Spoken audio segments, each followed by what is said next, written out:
channel. Please subscribe my channel. ಎಲ್ಲರಿಗೂ ನಮಸ್ಕಾರಗಳು ಮಕ್ಕಳೇ. ಈ ವಿಡಿಯೋದಲ್ಲಿ ನಾವು 9ನೇ ತರಗತಿಯ ಸಮಾಜ ವಿಜ್ಞಾನ ವಿಷಯದ ಇತಿಹಾಸ ವಿಭಾಗದಲ್ಲಿ 2ನೇ ಅಧ್ಯಾಯವಾದ 6ರಿಂದ 14ನೇ ಶತಮಾನದ ಭಾರತ ಎಂಬ ಅಧ್ಯಾಯದ ಪ್ರಶ್ನೋತ್ತರಗಳನ್ನು ತಿಳಿಯೋಣ. ಮುಖ್ಯ ಪ್ರಶ್ನೆ 1.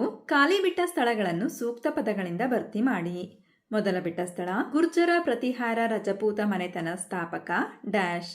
ಇದಕ್ಕೆ ಉತ್ತರ ಹರಿಚಂದ್ರ. ಗುರ್ಜರ ಪ್ರತಿಹಾರ ರಜಪೂತ ಮನೆತನ ಸ್ಥಾಪಕ ಹರಿಚಂದ್ರ. ಎರಡನೆಯ ಬಿಟ್ಟ ಸ್ಥಳ ಪೃಥ್ವಿರಾಜ ಚೌಹಾಣನು ಮೊದಲನೆಯ ತರೈನ್ ಕಾಳಗದಲ್ಲಿ ಡ್ಯಾಶ್ನನ್ನು ಸೋಲಿಸಿದನು. ಇದಕ್ಕೆ ಉತ್ತರ ಮಹಮ್ಮದ್ ಗೋರಿ. ಪೃಥ್ವಿರಾಜ್ ಚೌಹಾಣನು ಮೊದಲನೆಯ ತರೈನ್ ಕಾಳಗದಲ್ಲಿ ಮಹಮ್ಮದ್ ಗೋರಿಯನ್ನು ಸೋಲಿಸಿದನು. ಮೂರನೆಯ ಬಿಟ್ಟ ಸ್ಥಳ ಮಹಮ್ಮದ್ ಗೋರಿಯ ಪ್ರಮುಖ ದಂಡನಾಯಕ ಡ್ಯಾಶ್. ಇದಕ್ಕೆ ಉತ್ತರ ಕುತುಬುದ್ದೀನ್ ಐಬಕ್. ಮಹಮ್ಮದ್ ಗೋರಿಯ ಪ್ರಮುಖ ದಂಡನಾಯಕ ಕುತುಬುದ್ದೀನ್ ಐಬಕ್. ನಾಲ್ಕನೆಯ ಬಿಟ್ಟ ಸ್ಥಳ ದೆಹಲಿ ಸುಲ್ತಾನರಲ್ಲಿ ಆಳ್ವಿಕೆ ಮಾಡಿದ ಪ್ರಥಮ ಮಹಿಳೆ ಡ್ಯಾಶ್. ಇದಕ್ಕೆ ಸೂಕ್ತ ಪದ ರಜಿಯಾ ಸುಲ್ತಾನ.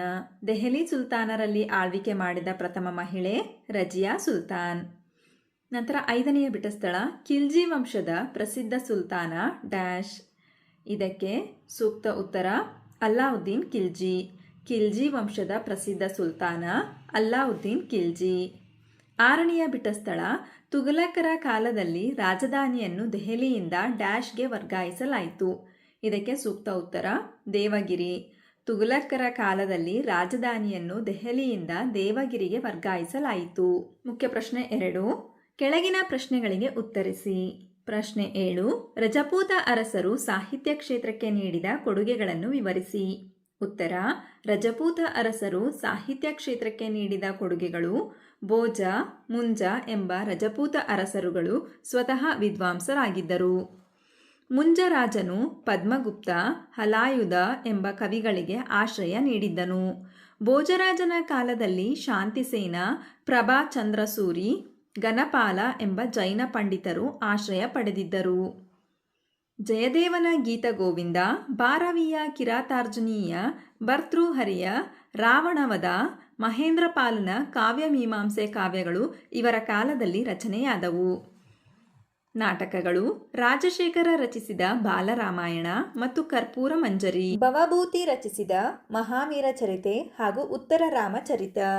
ಐತಿಹಾಸಿಕ ಕೃತಿಗಳು ಕಲ್ಲಣನ ರಾಜತರಂಗಿಣಿ, ಜಯನಿಕನ ಪೃಥ್ವಿರಾಜ ವಿಜಯ, ಹೇಮಚಂದ್ರನ ಕುಮಾರಪಾಲ ಚರಿತ.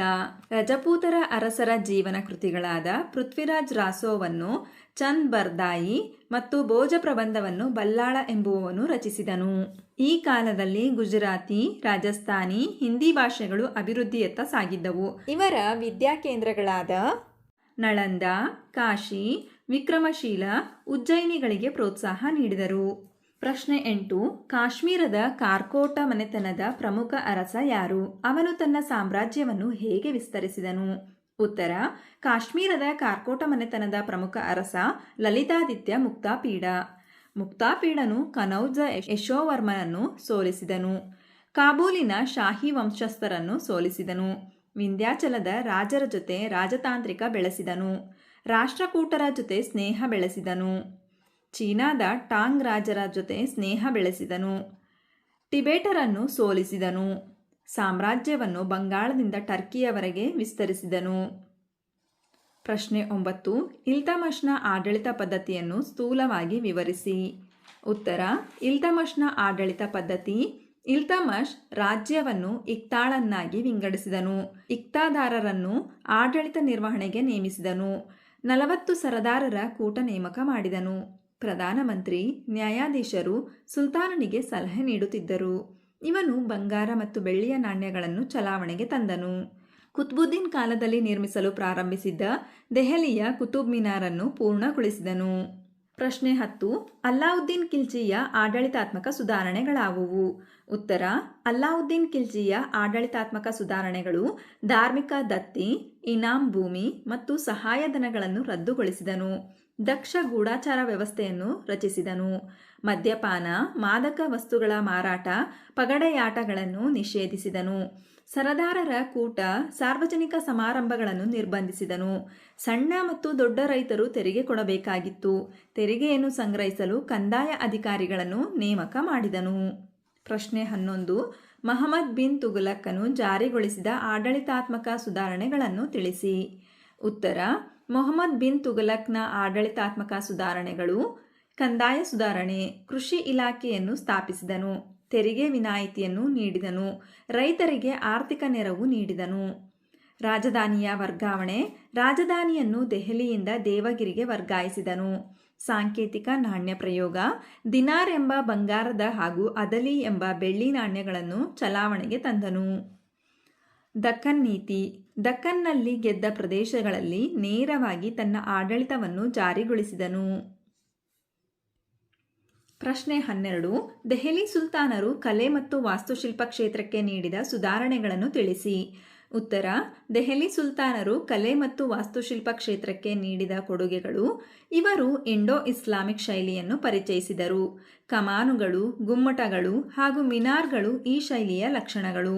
ಇವರು ಕೋಟೆ, ಮಸೀದಿ, ಅರಮನೆ, ಸಾರ್ವಜನಿಕ ಕಟ್ಟಡ, ಮದರಸ, ಧರ್ಮಶಾಲೆಗಳನ್ನು ನಿರ್ಮಿಸಿದರು. ಇವರ ಪ್ರಮುಖ ವಾಸ್ತುಶಿಲ್ಪಗಳು ದೆಹಲಿಯ ಕುವತ್ ಉಲ್ ಇಸ್ಲಾಂ ಮಸೀದಿ, ಕುತುಬ್ ಮಿನಾರ್, ಅಲೈ ದರ್ವಾಜಾ, ಜಮೈತ್ ಖಾನ ಮಸೀದಿ. ಪ್ರಶ್ನೆ 13. ಮೊದಲನೇ ಪಾಣಿಪತ್ ಕದನದ ಪರಿಣಾಮವೇನು? ಉತ್ತರ: ಮೊದಲನೇ ಪಾಣಿಪತ್ ಕದನದ ಪರಿಣಾಮಗಳು: ಬಾಬರನು 1526ರಲ್ಲಿ 1ನೇ ಪಾಣಿಪತ್ ಕದನದಲ್ಲಿ ಇಬ್ರಾಹಿಂ ಲೋಧಿಯನ್ನು ಸೋಲಿಸಿ ಭಾರತದಲ್ಲಿ ಮೊಘಲ್ ಸಾಮ್ರಾಜ್ಯವನ್ನು ಸ್ಥಾಪಿಸಿದನು. ಹಾಗಾದರೆ ಮಕ್ಕಳೇ, ಈ ಅಧ್ಯಾಯದಲ್ಲಿ ಬರ್ತಕ್ಕಂತಹ ಎಲ್ಲ ಪ್ರಶ್ನೆಗಳಿಗೆ ನಿಮಗೆ ಉತ್ತರ ಲಭಿಸಿದೆ ಅಂತ ನಾನು ಭಾವಿಸ್ತಾ ಇದ್ದೀನಿ. ಧನ್ಯವಾದಗಳು. ನಮ್ಮ ವಿಡಿಯೋ ಇಷ್ಟವಾದಲ್ಲಿ ಪ್ಲೀಸ್ ಸಬ್ಸ್ಕ್ರೈಬ್ ಮಾಡಿ, ಲೈಕ್ ಮಾಡಿ, ಶೇರ್ ಮಾಡಿ, ಪ್ರೋತ್ಸಾಹಿಸಿ.